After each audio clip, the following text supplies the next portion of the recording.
ये सत्ता नहीं व्यवस्था का, संग्राम छिड़ गया भारत में।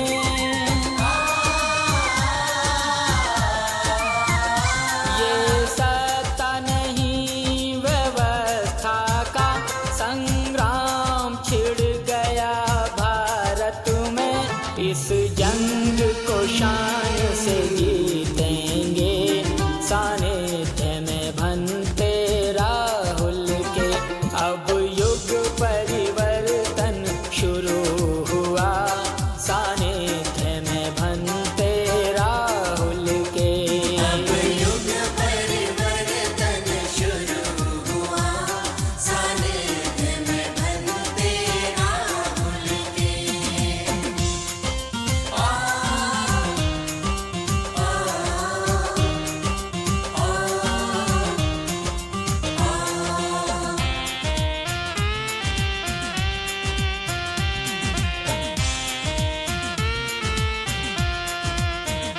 कोई ताकत रोक न पाएगी, जाति को बचा न पाएगी।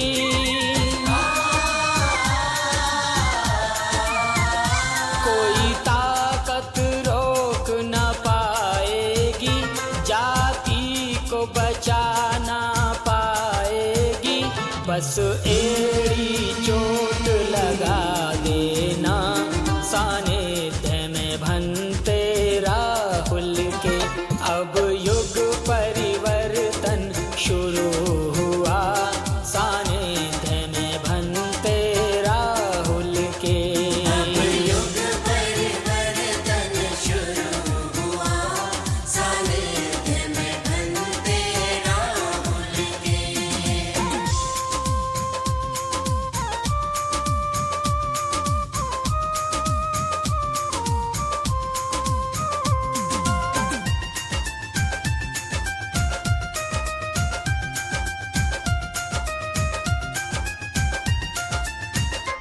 अब मान और सम्मान का संघर्ष हमारा नारा है।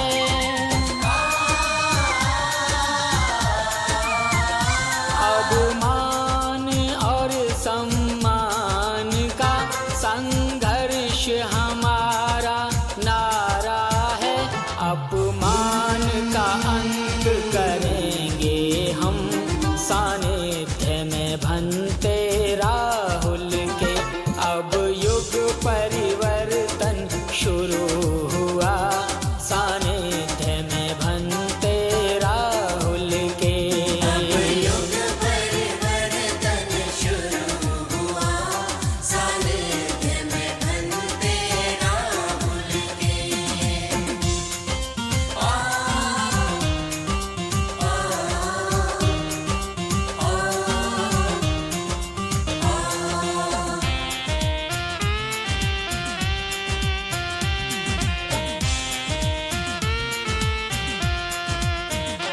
उस तक्षशिला नालंदा का होगा सृजन एक बार पुनः।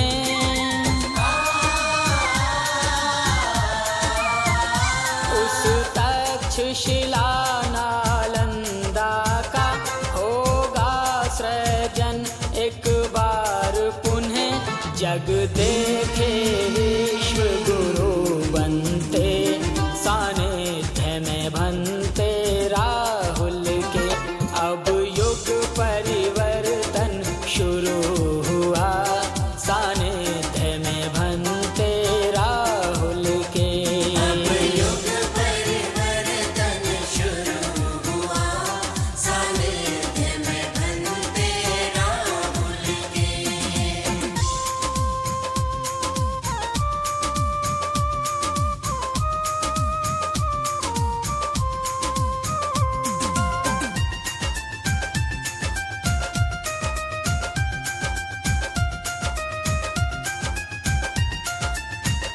नजदीक बहुत हैं मंजिल के, इस बार बहक मत जाना तुम।